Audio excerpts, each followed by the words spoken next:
Hello दोस्तों, कैसे हैं आप सब। दोस्तों, आज हम बहुत ही खास देश के सैर पर जा रहे हैं। यहाँ जाना मतलब भारत के एक हिस्से में जाने जैसा है। जी हाँ, कहने के लिए तो ये भारत का भाग है, लेकिन इसको देश भारत ने ही बनाया है। दोस्तों, प्राकृतिक खूबसूरती इतनी है कि देखकर आप हैरान हो जाएंगे। और हाँ, यहाँ का टाइगर विश्व भर में प्रसिद्ध है। इतना ही नहीं, यहाँ के लोग अपने जैसे लगते हैं। और आपको पता है, यहाँ पर बहुत सारी ऐसी खास बातें हैं जो आपको कहीं देखने को नहीं मिलेगी। इस देश का एक खूबसूरत सा राष्ट्रीय पुष्प है लिली। और हाँ, इस देश के राष्ट्रगान को उन्हीं ने लिखा था जिन्होंने भारत के राष्ट्रगान को लिखा था। कहा जाता है कि यहाँ का सुंदरवन दुनिया का सबसे खूबसूरत वन है और ये इस देश के 7% भाग को कवर करता है। दोस्तों, यहाँ की टूरिस्ट प्लेसेस को घूमने के लिए दुनिया भर से लोग आते हैं। इतिहास, संस्कृति और अपनी परंपराओं के लिए ये देश जाना जाता है। लेकिन कुछ बातें हैं इस देश की जिसको जानकर थोड़ा सा खराब लगता है, क्योंकि परंपराओं और संस्कृति से भरा हुआ ये देश कहीं न कहीं महिलाओं को पीछे छोड़ रहा है। इसी के साथ बहुत सारी खास बातें हैं इस देश के बारे में जानने के लिए। तो चलिए दोस्तों, चलते हैं खूबसूरत देश बांग्लादेश की सैर पर। बांग्लादेश का ऑफिशियली नाम है पीपल्स रिपब्लिक ऑफ बांग्लादेश, जो बांग्लादेश की खाड़ी के किनारे बसा हुआ है। बांग्लादेश में 5 साल के राष्ट्रपति का चुनाव किया जाता है दोस्तों, और यहाँ कोई भी राष्ट्रपति 2 बार से ज्यादा नहीं चुना जाता। बांग्लादेश अपने क्षेत्रफल को लेकर दुनिया भर में प्रसिद्ध है। ये बहुत छोटा देश जरूर है, लेकिन आबादी के मामले में बहुत बड़ा है।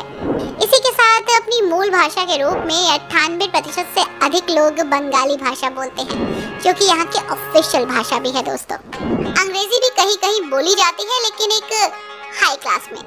इसी के साथ सुंदरवन दुनिया का सबसे बड़ा सदाबहार वन है, जो इसी देश में है। 40% हिस्सा भारत में भी है इसका, और 60% हिस्सा बांग्लादेश है। सुंदरवन को यूनेस्को ने विश्व हेरिटेज साइट घोषित किया हुआ है, जो सुंदरी के पेड़ों के नाम पर रखा गया है। सुंदरवन में रॉयल बंगाल टाइगर भी मिलते हैं। जी हाँ, रॉयल बंगाल टाइगर। 1971 के बंगला मुक्ति संग्राम के पश्चात भारत के सहयोग से इसे अलग देश बनाया गया। आज बांग्लादेश दुनिया का 8वां सर्वाधिक आबादी वाला देश है। दोस्तों, लेकिन कुछ बातें हैं इस देश की जो काफी परेशान और हैरान करती हैं। आपको पता है, यूनिसेफ के द्वारा एक सर्वे हुआ जिसमें निकलकर सामने आया कि बाल विवाह के मामले में बांग्लादेश का नंबर नाइजीरिया के बाद आता है। यही नहीं, पूरी दुनिया में बाल विवाह के मामले में बांग्लादेश दूसरे नंबर पर आता है। बांग्लादेश में सैकड़ों मामले हर साल ऐसे भी आते हैं जिसमें केवल पैसे या फैमिली प्रॉब्लम्स की वजह से कम उम्र की लड़कियों की शादी बुजुर्गों के साथ कर दी जाती है। जरा सोचिए, बच्चियों की, महिलाओं की क्या दुर्दशा हो रही है यहाँ पर। बांग्लादेश ने 26 मार्च 1971 में अपनी आजादी की घोषणा की। ये आजादी 16 दिसंबर 1971 को मिली। बांग्लादेश ने 4 नवंबर 1972 को अपना संविधान अंगीकृत किया और ये एक संवैधानिक देश बन गया। दोस्तों, अभी भी बांग्लादेश अविकसित है, विकास की ओर धीरे धीरे आगे बढ़ रहा है। यहाँ के अधिकांश लोग अभी भी एग्रीकल्चर पर डिपेंड है, खेती करते हैं। बांग्लादेश कपड़ों के निर्यात में सर्वाधिक आमदनी प्राप्त करता है। बांग्लादेश के लोग कम मुस्कुराते हैं। जी हाँ, ये एक सत्य है।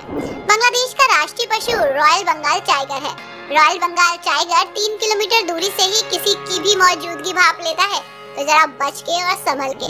दोस्तों, बांग्लादेश का राष्ट्रगान अमर सोनार बांग्ला गुरुदेव रविंद्रनाथ टैगोर ने लिखा। दोस्तों, यहाँ पर एक बात और है जिसके बारे में मैंने आगे जिक्र किया था कि महिलाओं और बच्चियों की स्थिति अच्छी नहीं है। दरअसल दोस्तों, यहाँ पर एक यूनिक बात है जो जानने को मिली। पुरुषों को यहाँ की महिलाओं से हाथ मिलाने से पहले ये जान लेना चाहिए कि इस हरकत से आप मुसीबत में पड़ सकते हैं। जी हाँ, ऐसा करना यहाँ सख्त मना है। इसकी वजह ये है कि पुरुष यहाँ महिलाओं से हाथ नहीं मिला सकता, बल्कि सर को झुकाकर महिलाओं को इज्जत देनी होती है। जी हाँ, हाथ को दिल पर रखना होता है उस दौरान। लेकिन गरीबी और अशिक्षा की वजह से यहाँ पर स्थिति बहुत बदहाल है। बेरोजगारी है, जी हाँ, अशिक्षा का अभाव है। और हाँ, इसी वजह से बांग्लादेश में वेश्यावृत्ति भी बहुत तेजी से बढ़ी, जिसके बाद वेश्यावृत्ति को इस देश ने कानूनी मान्यता दे दी। आंकड़ों के अनुसार बांग्लादेश में करीब 1 लाख से ज्यादा महिलाएं हैं जो देह व्यापार का हिस्सा बन गई। इसके अलावा बांग्लादेश में दुनिया का सबसे बड़ा वेश्यालय भी है दोस्तों, और यहाँ पर हजारों लड़कियां और महिलाएं काम करती हैं और अपना गुजर बसर चलाती हैं। जी हाँ, कहा जाता है कि दुनिया भर से लोग इसी चीज के लिए यहाँ पर आते हैं। और हाँ, ये चीज खुलकर होती है क्योंकि सरकार ने मान्यता दे रखी है। इसी के साथ दोस्तों 26 मार्च को प्रत्येक वर्ष ये देश अपना आजादी का दिवस मनाता है। इस दिन यहाँ राष्ट्रीय अवकाश होता है। दोस्तों इस देश में बहुत सारी खासियत है। इसी के साथ इस देश में बहुत सारी खूबसूरत घाटियां भी हैं, इमारतें भी हैं और खूबसूरत डेस्टिनेशंस भी हैं। तो चलिए आपको लेकर चलते हैं कुछ खूबसूरत जगहों की सैर कराने। दोस्तों दक्षिण एशिया का मैंग्रोव चमत्कार यानी सुंदरवन। सुंदरवन जाएं तो इन खूबसूरतियों को बिल्कुल भी मिस मत करिएगा। दक्षिण एशिया में मैंग्रोव वनों का मुकुट रत्न है ये, और बांग्लादेश में यूनेस्को की विश्व धरोहर स्थल। पौराणिक बंगाल टाइगर और पक्षियों की असंख्य प्रजातियां आपको यहाँ मिलेगी, और साथ ही वन्य जीवों की एक लंबी श्रृंखला। आपके सामान है वुडलैंड एडवेंचर से बहुत दूर। दोस्तों ये प्रवासी पक्षियों का स्वर्ग भी है। ये जैव विविधता का एक ऐसा उत्सव है जिसे मिस करने पर आपको पछतावा होगा, तो इसे बिल्कुल भी मिस मत कीजिएगा। यहाँ पर एक नॉमिनल सी फीस लगती है जिसे पे करके आप इजीली जा सकते हैं। और हाँ, यहाँ बोट की सफारी भी होती है। करीब 2 से 3 हजार रुपए पे करने होंगे और खूब सारा मजा आएगा। दोस्तों ये है लाल बाग फोर्ट। मुगल काल की यादों को अपने में समेटे औरंगाबाद का किला, जिसे लाल बाग फोर्ट भी कहा जाता है, ये एक अधूरी मुगल कृति है। इस किले में मस्जिद, मकबरा और ऐतिहासिक इमारतों का संग्रह मिलता है। यहाँ घूमने के लिए सर्दियों का मौसम परफेक्ट है। किले का टिकट लगभग 100-150 रुपए होगा। आप इजीली इसे देख सकते हैं। इसी के साथ दोस्तों ये है एहसान मस्जिद यानी पिंक पैलेस। एहसान मस्जिद बांग्लादेश के ढाका के कुमारटोली क्षेत्र में स्थित महल है, जो गुलाबी रंग के पत्थरों से बना है, इसलिए इसे द पिंक पैलेस भी कहा जाता है। दोस्तों ढाका के नवाबों की कचहरी इस महल में लगती थी। इसे अब म्यूजियम में तब्दील कर दिया गया है। इस महल का निर्माण 1859 में हुआ और 1872 में ये बनकर तैयार हुआ। इसे देखने के लिए, जानने के लिए और समझने के लिए दूर दूर से लोग आते हैं। दोस्तों ये है पहाड़पुर बौद्ध विहार। नौगांव जिले में पहाड़पुर बौद्ध विहार एक ऐतिहासिक मठ है, जिसका इतिहास 8वीं शताब्दी का है। इस स्थान पर 1985 को यूनेस्को ने विश्व धरोहर स्थल घोषित किया। यहाँ अध्यात्म और शांति से जुड़ने के लिए खूब सारी सैर कर सकते हैं और एक बेहतरीन समय बिता सकते हैं। दोस्तों आप जा सकते हैं श्री मंगलम। जी हाँ, बेहतरीन चाय का आनंद लेने के लिए। प्यार से बांग्लादेश की चाय की राजधानी के रूप में इसे जाना जाता है। सिलहट जिले में बसा ये शांत शहर चाय के बागानों के लिए हरा भरा समुद्र जैसा लगता है।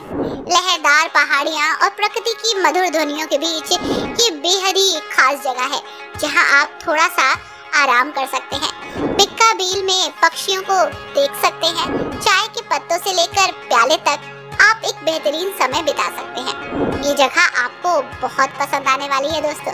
एक बार अगर आप यहाँ आ गए ना, तो वापस जाने का बिल्कुल भी मन नहीं करेगा। और हाँ, जब भी यहाँ पर आएं तो यहाँ का कुछ चुनिंदा खाना भी टेस्ट करें, खासकर स्ट्रीट फूड। आई होप दोस्तों आपको ये खूबसूरती, ये देश पसंद आया होगा। वीडियो कैसी लगी हमें जरूर बताइएगा।